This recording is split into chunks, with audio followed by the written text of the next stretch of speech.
A paz do Senhor, meus queridos e amados irmãos. Vamos pegar no livro de João, no capítulo 2, que fala sobre as bodas em Caná da Galileia.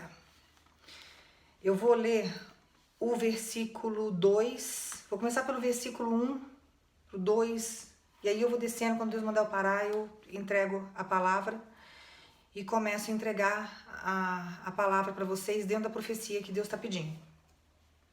Então vamos lá. 3 dias depois houve um casamento em Caná da Galileia, achando-se ali a mãe de Jesus. Maria estava lá com Jesus. Jesus também foi convidado com seus discípulos para o casamento. Tendo acabado o vinho, a mãe de Jesus lhe disse: eles não têm mais vinho. Mas Jesus lhe disse: mulher, que tenho eu contigo? Ainda não é chegada a minha hora. Então ela falou aos serventes: fazei tudo o que ele vos disser. Estavam ali 6 talhas de pedra que os judeus usavam para as purificações, e cada uma levava 2 ou 3 metretas. Jesus lhe disse: enchei de água as talhas, e eles as encheram totalmente. Vou ler até aqui no versículo 7. Depois vocês meditem sobre todo o versículo, vai até o versículo 12. Essa história é conhecida, irmãos, porque é a história de um casamento que Jesus foi. Acabou-se o vinho, né? E era uma situação desagradável. Imagina, cheio de convidados, acabou o vinho. O vinho na Bíblia representa a alegria. E aí o que Jesus faz?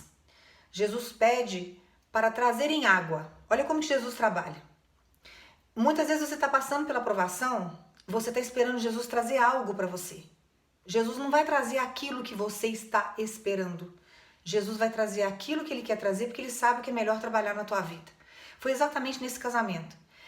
Quando Maria, você viu o que Maria fala para os serventes? Faça o que ele disser. A importância da obediência, irmãos.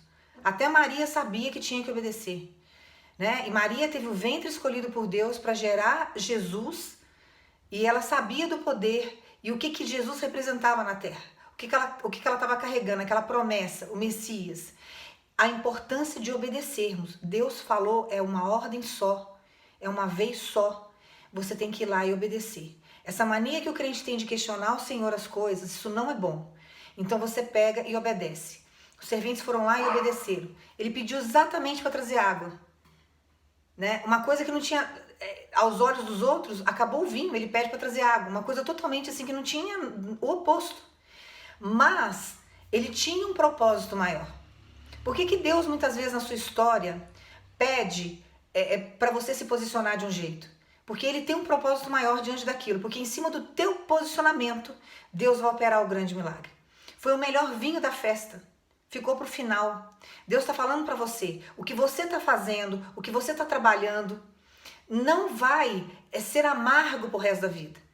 A alegria que acabou na tua vida, Deus tem capacidade para trazer de volta. Deus tem capacidade para transformar. Não existe vida que Deus não consiga transformar, irmãos.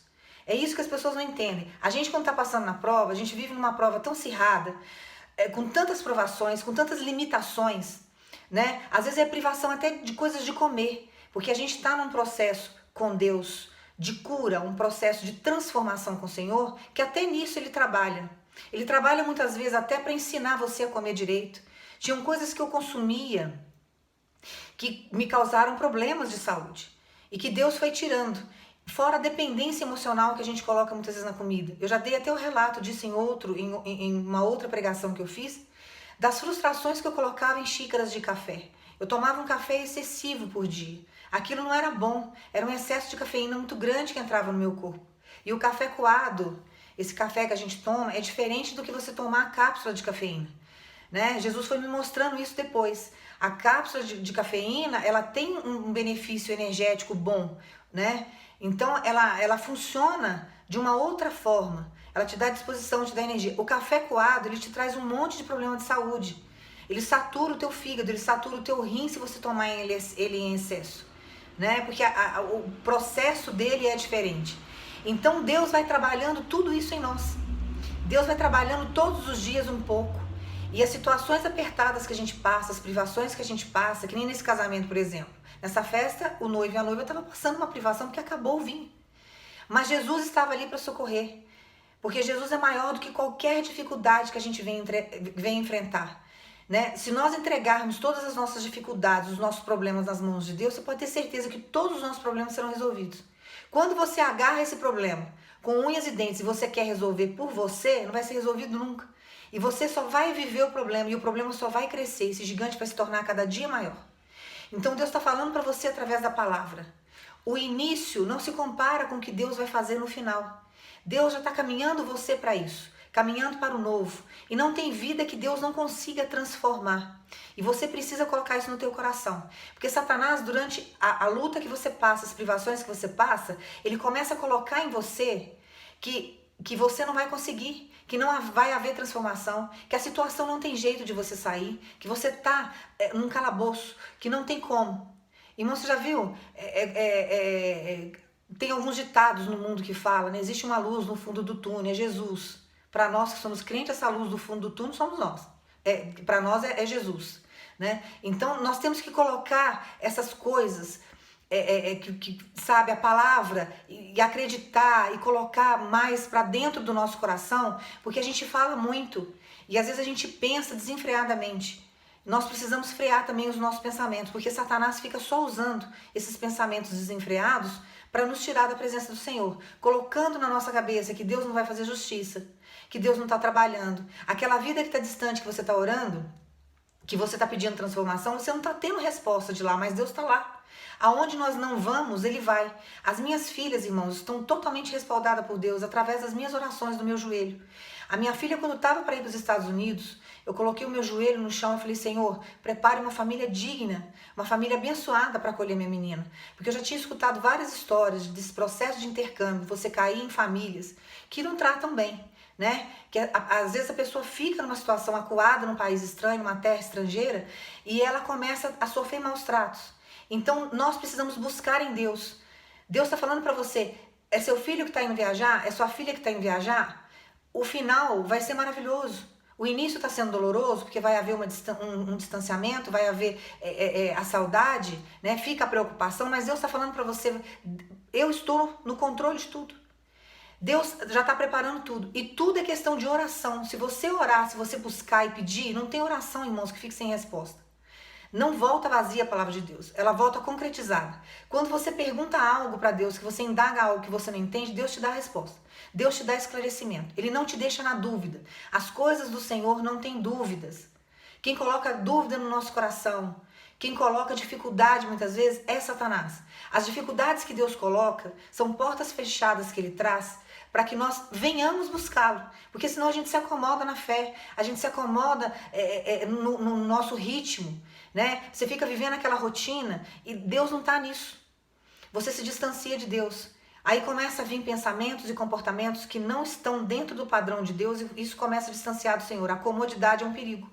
Por isso que a religiosidade distancia as pessoas de Deus, porque elas vivem uma rotina, elas vivem uma situação ilusória.